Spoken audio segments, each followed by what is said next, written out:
everyone, welcome to today's video. Welcome to the Video Game Fight School channel. Thank you very much for tuning in. So finally, one of the pieces of the puzzle I've been looking for Star Wars Jedi Survivor has finally been dropped. The developers have pretty much given IGN the opportunity to showcase some of their combat elements. And yesterday I actually clicked play on this video, but I actually saw it with no audio. So I had no idea what they were talking about. And so I'm going to kind of react to the entire context of the video in a sense, and maybe do breakdowns and talk a little bit about it. For those of you who may or may not know, this is one of my favorite games. And the first game pretty much was one of those games I dropped a couple dozen hours in, more than a couple dozen, but I don't want to say. So let's jump right into the video and let's go ahead and see what exactly it is the devs have for us. Let me go ahead and adjust the window so it doesn't look all weird and all that good stuff. All right. I don't think anyone would argue the idea that a Jedi makes for a pretty badass playable video game protagonist. They've got a lightsaber, force powers, they're quick, and they can jump really high. Yes, they actually can, which is crazy that they didn't implement a lot of really high jump capabilities in a sense. I mean, there's double jump, but let's keep watching. All great innate attributes for an action game, but one challenge about having a Jedi main character is that they're only really known to use lightsabers. That presents a bit of an issue as most good action game heroes have multiple weapons to help keep combat fresh over the course of the game.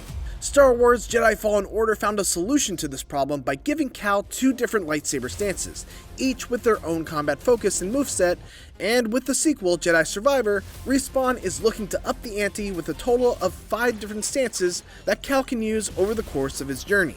Wow, 5 different stances? So I guess multiple lightsaber configurations in a sense. So maybe a long blade lightsaber, dual blade, and single blade lightsaber, and then maybe some other really cool combinations. To find out more about each of these stances, I talked with Senior Design Director Jason DeHarris. Hey, my dude. I don't know him, but I don't know him he doesn't know me, but I followed a lot of his work. Many of you may or may not know he's actually a beast. He does have a blog. So for those of you who do not know, Jason DeHarris does have a blog where he talks about combat and all that stuff, and I usually come here to just geek out and stuff. So you can check it out in your free time. It's pretty cool.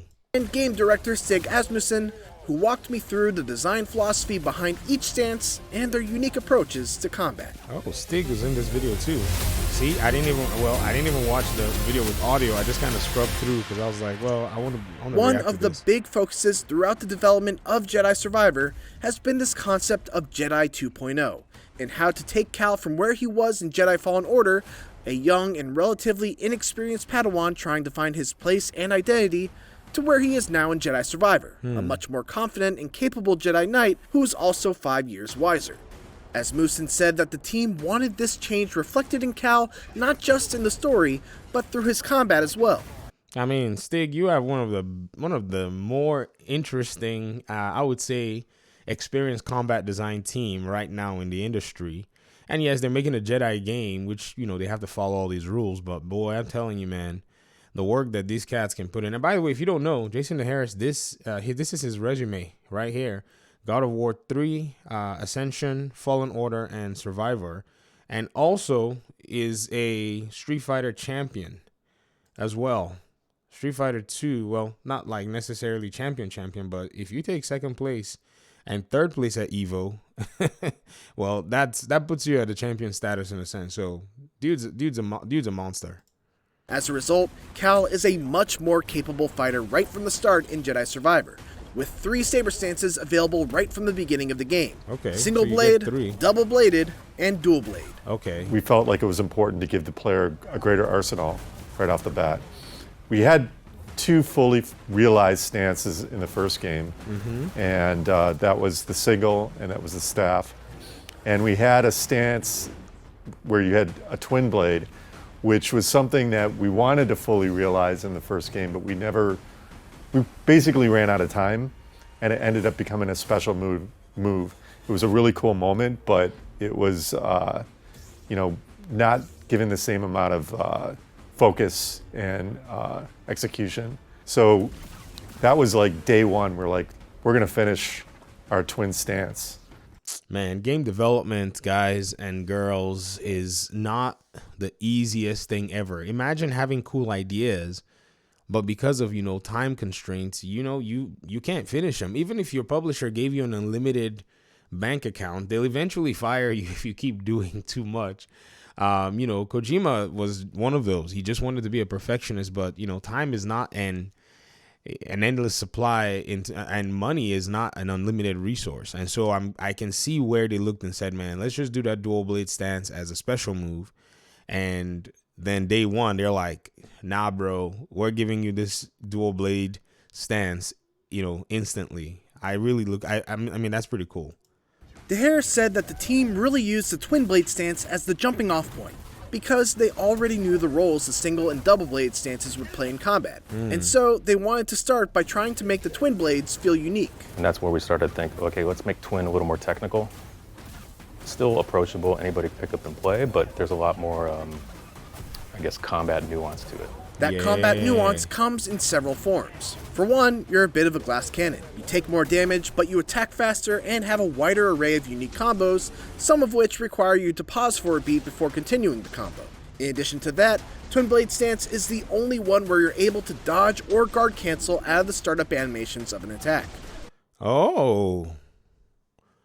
Wow, that's interesting. That's layered combat right there. So it probably moves and is teetering on the territory of a Souls-like, whatever, but giving you some options to be able to do kind of what it is, many action games would let you do, which is basically to dodge cancel and guard cancel. Is that what he said? Guard and dodge cancel. Twin Blade Stance is the only one where you're able to dodge or guard cancel out of the startup animations of an attack. Other stances have you commit to your attacks very much like you would in a game like Dark Souls, where once you press the attack button, you have to wait until your attack animation finishes before you can get out of the way. You can rely a little more on your reflexes and freely get out of the way when danger is incoming. With Twin, we kind of let you ride the line between, reckless and aggression, but you pay for it if you're making mistakes. The single blade stance is the all-rounder stance of Jedi Survivor. It's got medium range and medium power, and a jack-of-all-trades approach to the skills that utilize it. It's relatively fast, so there's not the same amount of commitment to each attack compared to the slower stances. Cold day where we're at. You can throw your lightsaber out for a mid-range attack, and its special ability is a strong thrusting attack that can be charged to deal heavy stamina damage to single enemies. So basically very similar animation, similar fighting style, and also maybe, potentially new takedowns, because that's one thing I kind of saw without listening. I was like, okay, I didn't know any of those details about the dual blade stance and how they've actually set it up for you to basically be a glass cannon. So pretty much high level gameplay, a lot of skill. If you change difficulty, you'll probably be able to maybe kind of survive a lot and then master it. And then I can see how you can start using it to implement more difficult scenarios in your gameplay. And it should be interesting. Let's keep going. Like in Fallen Order, the double-bladed stance is the go-to stance for crowd control. If there's a large group of weak B1 droids crowding an area, it's never a bad idea to bring out that double blade and start dancing your way through the crowd. Yeah, I like Ladies and gentlemen, I'm about to prepare for you some of the most gourmet. Get out. Close range damage, spread out double blade, and start dancing your way through the crowd. It's largely focused on close range damage, spread out all around Cal. The downside is that there's a lot of startup time to its attacks, making it a weapon that you really need to be careful with when putting it to use against faster enemies. There will be 2 brand new stances that you'll be able to wield in Jedi Survivor, and while Respawn wanted to keep a lot of the cards relating to these 2 stances close to their chests, we do know that one of them is called the Crossguard stance and utilizes a hilted lightsaber much like the one that Kylo Ren uses, and the other one is called the Blaster stance, which is a fighting style that incorporates both a lightsaber and a blaster. Oh, yes. Melee gun combat. It's time for us to see what Respawn can do with this. I'm excited. DeHarris described the Crossguard stance as a high-risk stance that deals the most damage, but is also the slowest and has the least amount of range. So that is one where we wanted the player to feel really powerful, but there's a huge risk, probably even more than Twin, I would say. to where you have to understand spacing, because with that stance, we don't artificially push you towards an enemy. It's kind of like a fighting game stance a little bit. It's a heavy attack stance, basically.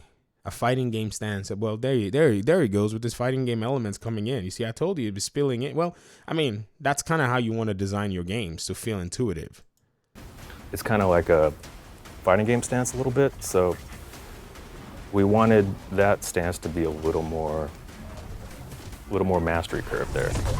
With regard, it's basically a heavy weapon, stance. So this is, man, these guys are quite brilliant. They take one weapon class and they tweak it into 3 different. You're basically gonna feel like you're fighting with 3 different weapons when you, or all 5 stances is gonna make you feel like you're fighting with 5 different, weapon classes across the board, because now you're going into dual stance where you're basically almost wielding like 2 daggers. It's like a twin dagger type thing when you play in Assassin's Creed, where you're fast, you're dropping a bunch of damage, and then you come to this point where you're playing with the this big heavy stance, the cross guard stance or whatever it's called, where you're using this huge lightsaber attack, it feels like a heavy weapon. All of the attacks feel like you're fighting with a great sword in a sense, but it's not necessarily. I'll just call it a heavy weapon. That stands to be a little more. You notice every single attack, and the what do they call them? Your animation, when your animations are finishing, basically your end of your animations are longer in a sense. So a little more mastery curve there. But if you get it down, man. With regards to the blaster stance, the team wanted something with more range, but also thought that a Jedi using a blaster would be a cool opportunity from a story standpoint as well. I know from a story standpoint, we thought it would be really something that reflects the journey that Cal's going through to do something that's unconventional, something that's usually frowned upon for a Jedi, and kind of putting him in this circumstance where he's doing whatever it takes in the situation. And, that's something that I think through conversations, we were able to really make that work in regards to combat. It's going to be a big surprise. We wanted something that had more range.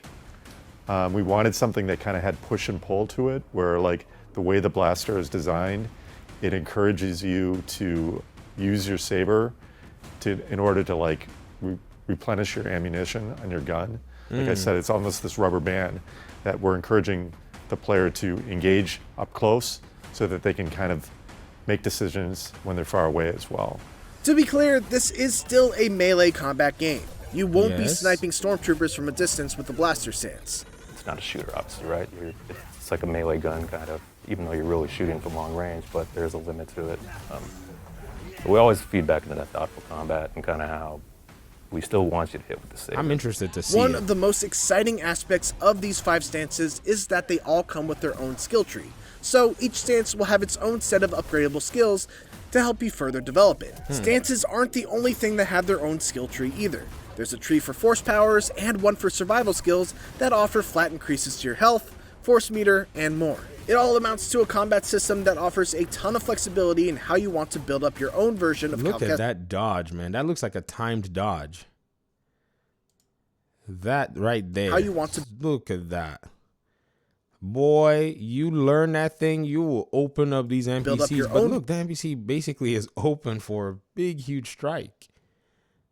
Whoa. Version of Cal Kestis. You can only equip 2 stances at a time, but you can change them at every meditation point and adjust your loadout for whatever the situation calls for. Okay. It's exciting stuff, and I'll go into more detail about it when my full preview for Star Wars Jedi Survivor comes out later this month.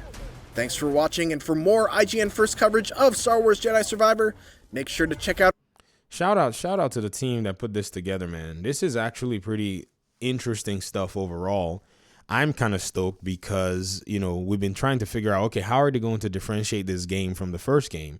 Story-wise, don't think it's been much of a problem. Progression-wise, would have to tie it into combat because this is a melee game. I mean, if you go watch, interviews about the making of this game, you'll learn that they were approached with the idea on, making a game like this.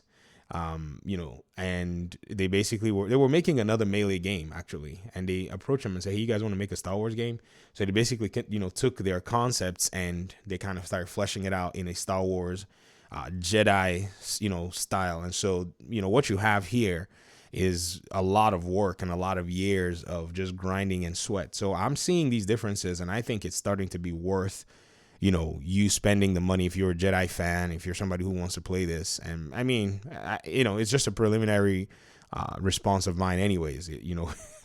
I'm not saying go out and go pre-order the game or buy the game. I'm just saying, like, it starts to seem like, yeah, we are looking at something pretty solid right here. And I'm sure the devs are going to be wanting to drop a lot more for the fans. And so far, so good. We're seeing it here in the combat, set of things. It will provide for a lot of gameplay. And these are my thoughts so far. So in the comment section, let me hear your thoughts if you're looking forward to this game. I am looking forward to it. And hopefully we'll talk pretty soon about more Star Wars stuff. Peace out.